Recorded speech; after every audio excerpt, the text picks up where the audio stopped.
ओम।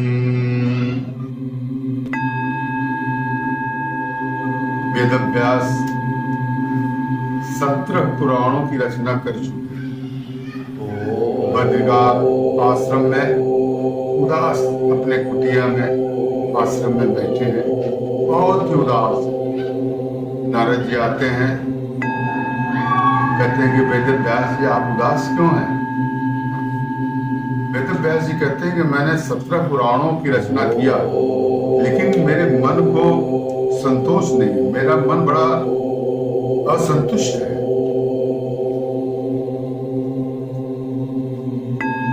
नारद जी कहते हैं कि व्यास जी 17 पुराणों में आपने देवी देवताओं का वर्णन किया, परम पिता परमेश्वर यानी तीनों से परे परम पिता परमेश्वर, जो तीनों से परे है, परम पिता परमेश्वर है, आपने उसका गुणगान किसी भी पुराण में नहीं किया, न तो उसके भक्तों का किया। एक ऐसा पुराण आप लिखिए जिसमें प्रभु के गुणों का वर्णन हो, प्रभु का वर्णन हो, प्रभु के भक्तों का वर्णन हो। फिर वेदव्यास ने 18वां महापुराण लिखा, जो श्रीमद् भागवत के नाम से प्रसिद्ध हुआ। इस पुराण की ये महत्ता है कि मात्र 7 दिन में आदमी मोक्ष को प्राप्त हो सकता है। जिंदा में जितने भी साधन हैं मरने के बाद फल देते हैं। जब यह जीव शरीर से निकल जाता है उसके बाद उसको फल मिलता है। लेकिन श्रीमद् भागवत ये एक ऐसा पुराण है जो मात्र 7 दिन में आदमी को मोक्ष देता है। ऐसा दिव्य पुराण सृष्टि में और कहीं नहीं है, मात्र पृथ्वी पर है। जिस समय वेदव्यास ने इसकी रचना संपूर्ण किया और परीक्षित को श्राप मिलता है, सुखदेव ऋषि परीक्षित को श्रीमद् भागवत की कथा सुनाने के लिए आते हैं। देवता लोग अमृत का कलश लिए दौड़े हुए आते हैं कि हे सुखदेव जी, इस भागवत को हमको सुना दीजिए। लेकिन सुखदेव जी ने कहा नहीं, तुम लोग इसके अधिकारी नहीं हो, कारण तुम लोग भोग में पड़े हुए हो, विषयों में पड़े हुए हो, और ये ऐसे लोगों के लिए नहीं है। ये उनके लिए है जिसका मन शुद्ध है, जो प्रभु के चरणों में आसक्त हैं। और सुखदेव जी ने नहीं सुना। तो आज मात्र 3 चीजों का बड़ा ही संक्षिप्त में वर्णन करेंगे।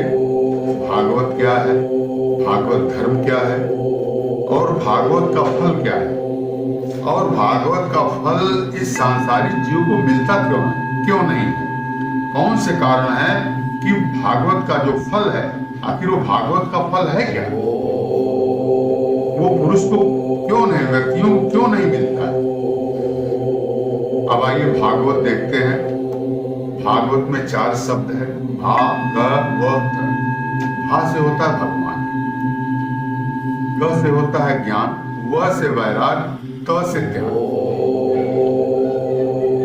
भागवत ये 3 चीजें हमें देता है, क्या? त्याग, वैराग्य और ज्ञान।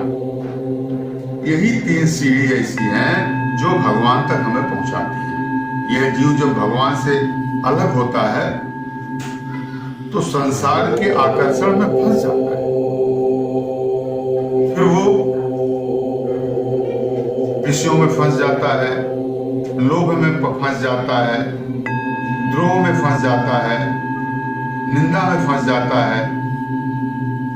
तो ये जो 3 चीज हमें मिलता है किससे? भागवत से। क्या क्या? त्याग, वैराग्य और ज्ञान। और यह 3 चीज ऐसी सीढ़ी है कि अपने साथ तमाम सद्गुणों के ईंटों को ला करके सीढ़ी को कंप्लीट करती है। यह जीव बड़े ही सुगमता से भगवान तक पहुंचे। तमाम सद्गुण दौड़ जाते हैं, ये 3 चीजें उसके पास आती है। 3 चीज सबसे अंतिम है। आदमी में तमाम सद्गुण आ जाता है, वैराग्य है, अनासक्ति है, ये सब चीजें आ जाती हैं तो भगवान तक पहुंचने में सुगम हो जाता है। अब भागवत धर्म क्या है? शरीर से, वाणी से, मन से, इंद्रिय से, बुद्धि तथा स्वभाव से किए जाने वाले समस्त कर्मों को नारायण को समर्पित करना ही सीधा सरल भागवत धर्म है। वैसे तो भागवत धर्म बहुत ही विस्तृत है, लेकिन बड़े संक्षिप्त में हमने बताया कि इस शरीर, वाणी, मन, इंद्रिय, बुद्धि तथा स्वभाव से हम जो भी कर्म कर रहे हैं उसको श्री नारायण के चरणों में समर्पित करना है। जो कुछ भी हम कर रहे हैं, जैसे भी कर रहे हैं, मन से, वाणी से, बुद्धि से, इंद्रिय से, किसी भी चीज से प्रभु के चरणों में अर्पित करते जाओ, तो यही भागवत है। अब हम आते हैं कि भागवत का फल क्या है। पूरा भागवत आदमी सुन लेता है और वो ये नहीं समझ पाता कि हमने भागवत सुना है, इसका फल क्या है, हमने भागवत क्यों सुना। भागवत का फल है रासलीला। रासलीला को समझने के लिए बहुत ही उच्च कोटि की बुद्धि चाहिए। रासलीला उसे कहते हैं जब एक साधक साधना करते करते उसका जीव जो है जब शुद्ध हो जाता है, अब उसमें कोई दुर्गुण नहीं है, अब जीव शुद्ध हो गया। माया की ने उसको अपने कसौटी से परख लिया, अब वो किसी भी तरह से इधर उधर नहीं जा सकता है, सद्गुणों की खान हो। तो रास लीला में पूर्ण पुरुषोत्तम एवं शुद्ध जीव का मिलन है, न कि पुरुष और नारी। रास लीला में पुरुष और नारी का मिलन नहीं है, पूर्ण पुरुषोत्तम यानी परात्पर ब्रह्म एवं शुद्ध जीव का मिलन है, जहां और तीसरी चीज नहीं है। दोनों एकाकार हो गए हैं, अद्वय, अब दो नहीं रहे, एक है। यह है रासलीला। तो आखिर रासलीला में बाधक क्या है? यह जीव जब ध्यान योग में बैठता है तो उस पूर्ण पुरुषोत्तम का ध्यान क्यों नहीं आता है? हमारी मन, बुद्धि, इंद्रिय ये वहां तक क्यों नहीं पहुंचती है? तो कहता है कि इसमें बाधक क्या है। एक उदाहरण के द्वारा मैं इसे समझा रहा हूं। एक राजा था, पुरंजन नाम का। वह राजा बड़ा ही सुखी था, कारण उसका जो मित्र था अविज्ञात, वह अज्ञात रूप से हमेशा जो उसकी मदद करता था। अब इसके साथ साथ मैं इसका आध्यात्मिक अर्थ भी बताते चल रहा हूं। राजा पुरंजन इसका मतलब होता है जीव, और अविज्ञात माने होता है ईश्वर, और यह ईश्वर ही अज्ञात रूप से जीव की हमेशा सहायता करता रहता है। यह राजा पुरंजन बड़ा ही सुखमय जीवन व्यतीत कर रहा था। हर सुविधा उसके मित्र ने उसको दे रखा था, यानी ईश्वर ने सब सुविधा दिया था। अब उसको अपने बुद्धि के अनुसार उसका उपभोग करना था कि कौन सा कर्म प्रभु की तरफ ले जाएगा और कौन सा कर्म जो है संसार की तरफ ले जाएगा। वह किसमें अपने को सुखी मानता है, उसके लिए उस जीव को सोचने की जरूरत थी। अब जीव देखिए, एक बार भ्रमण करने के लिए निकलता है और सोचता है कि ये सब सुख सुविधा हमको कहां से मिली, कहां पहुंचता है? 9 द्वारों वाली नगरी। अभी 9 द्वारों वाली नगरी कहां है? यही मानव शरीर। जब यह शरीर प्रभु से विस्मृति है, यह जीव कहता है प्रभु मैं आपके इस सुंदर संसार को देखना चाहता हूं। जब प्रभु से वो अलग होता है, संसार में जाना चाहता है, तो प्रभु कहते हैं कि जाओ, लेकिन हमारे यहाँ फिर आने के रास्ते बड़े ही कठिन हैं।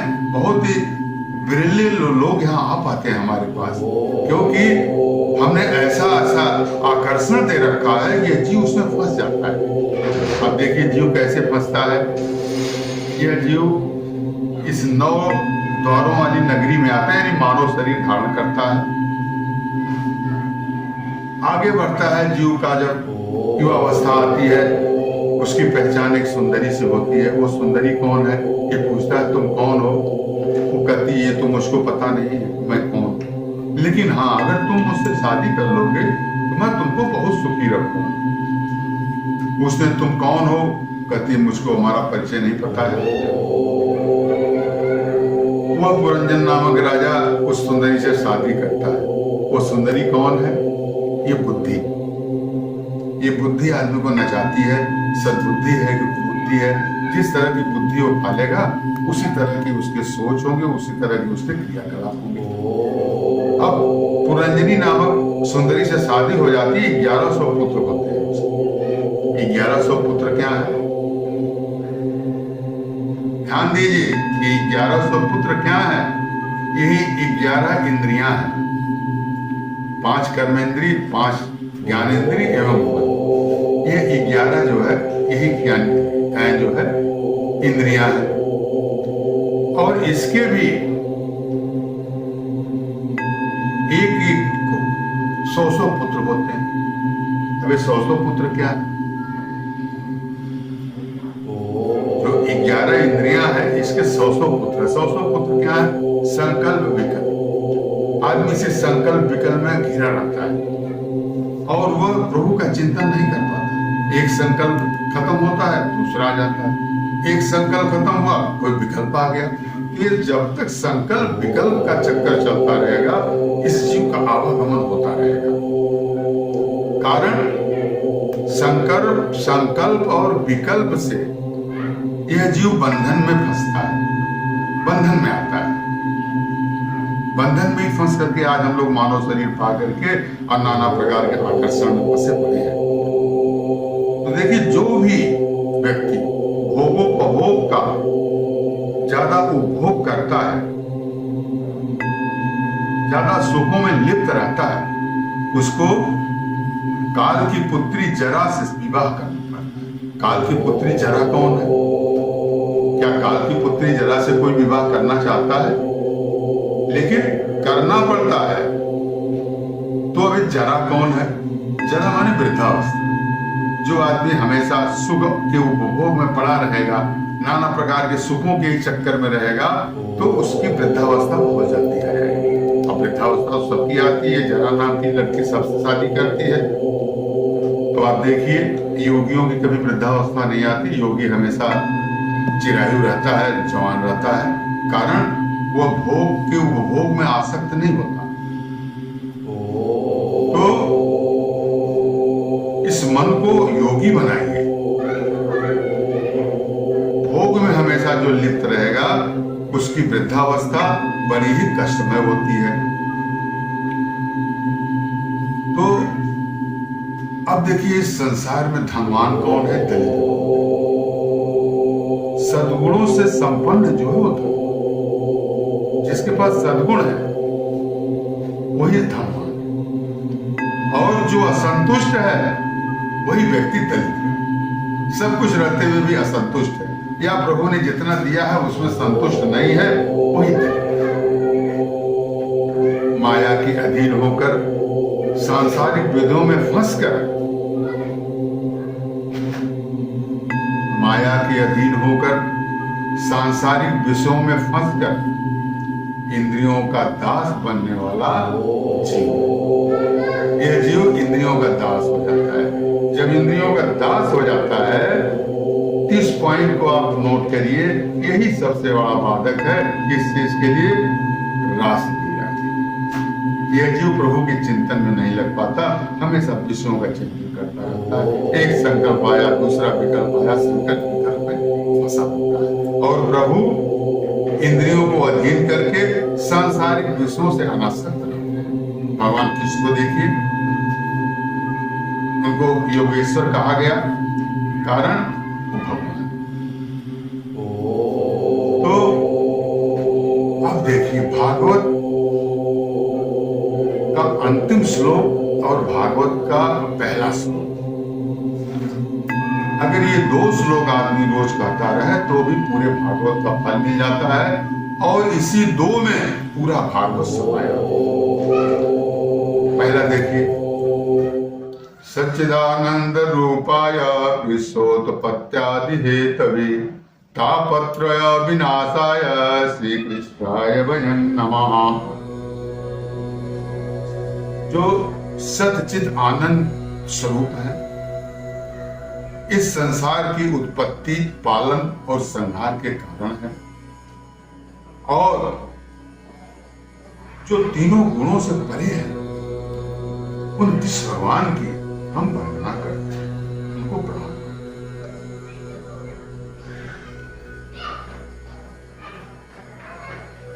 तीनों ताप से जो परे है, अंतिम में आइए, यह अंतिम इस भागवत का मूल है और बड़ा ही सरल है और बड़ा ही कठिन है। सरल देखिए क्या है, नाम संकीर्तनम यस्य सर्व पाप प्रणाशनम प्रणामो दुख शमनस्थम नमामि हरि परम।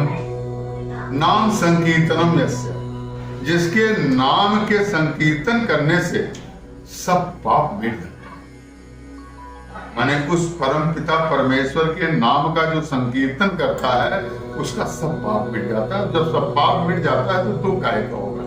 पाप ही तो दुख का कारण है।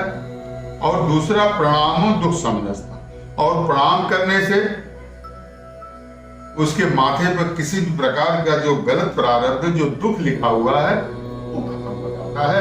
ऐसे प्रभु को बार बार प्रणाम करना चाहिए। तो नाम का संकीर्तन करो और प्रभु को बार बार प्रणाम करो। तो इससे सस्ता क्या है? ऐसा करते हुए प्रभु के सद्गुणों में लिप्त हो जाओ, अन्यथा वही पुरंजन वाली स्थिति होगी कि बार बार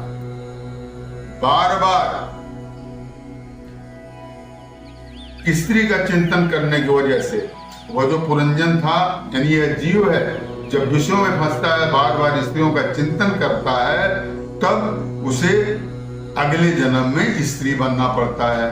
अब स्त्रियों को कितना दुख होता है, क्या क्या करना पड़ता है, अब उससे उसको गुजरना पड़ेगा। तो अंत समय में व्यक्ति जैसा चिंतन करता है, उसी योनि में चला जाता है। इसीलिए आदमी बार बार अभ्यास करता है। जन्म जन्म मुनि जतन कराही, अंतराम मुख आवत नाही। कारण कामनाएं आ जाती हैं, राम की जगह काम आ जाता है। राम करना चाहेगा तो आम आएगा। तो क्यों जो है, जो जिंदगी भर ऋषि मुनि तमाम जन्मों से प्रयत्न करते आ रहे हैं, अंत में राम नहीं आता? कारण उनके अंदर कोई न कोई कामना भी मौजूद रहती है। तो जब तक काम है तब तक, तो राम को अगर करना है, पहले अपने कामनाओं को मारो, इंद्रियों को बस में करो। तो अन्यथा जैसा सोचेगा, जैसी मति होगी, उसी तरह से उसकी गति हो जाएगी। तो यह जो जीव है, ये संसार में क्यों फंसा हुआ? विषयों के कारण। और विषयों में फंस करके वह सोचता तक कि नहीं कि वह कौन है। जब वो अपने विषय में नहीं सोच पा रहा है, तो परमात्मा के विषय में क्या सोचेगा? उसके पास वक्त ही कहाँ है परमात्मा को सोचने के लिए? कभी अपने विषय में सोचा कि मैं कौन हूं, हमको क्यों भेजा गया है? उसने कभी अपने आप के विषय में सोचा कि हम जो है अपने आप को जो है ध्यान लगा के देखें, अपने स्व को देखें? तो जो जिसको अपने आप के विषय में सोचने का वक्त नहीं है, वो परमात्मा के विषय में क्या सोचेगा? इसीलिए कल्याण का साधन प्रभु की भक्ति बताई गई, चाहे वो भागवत हो, गीता हो, मानस हो। देखिए मानस में हमारे सद्गुरुदेव भगवान ठाकुर वाले, जो इस पृथ्वी पर देवतुल्य हैं, जिनका दर्शन ही परम ही भाग्यशाली है, जो दर्शन कर ले तमाम पाप उसके मिट जाते हैं। उन्होंने जो है बड़ा सीधा सा जो है अपने मानस बोध में लिखा। क्या लिखा? ये उस समय का प्रकरण है जिस समय गरुण जी पक्षियों के राजा काकभूषुंड के यहाँ जाते हैं अपना भ्रम मिटाने के लिए कि भगवान राम परात्पर ब्रह्म है कि मानव है। उसी समय जो है कि ये श्लोक उन्होंने लिखा कि काकभुसुंडी कह रहे हैं गरुड़ से, राम भजन बिनु सुनहु खगेसा, राम भजन बिनु सुनहु खगेसा, मिटयन जीवन केर कलेसा। इस जीवन का केर और कलेश बिना राम के भजन के नहीं मिटेगा। अपने कष्ट को मिटाना है, अपने दुख को मिटाना है तो प्रभु का भजन करो, प्रभु के चरणों में बैठो, उनके लिए कुछ समय दो, प्रभु राम का भजन करो। प्रभु का भजन ही एकमात्र सुखी रहने का साधन है। हरि ओम।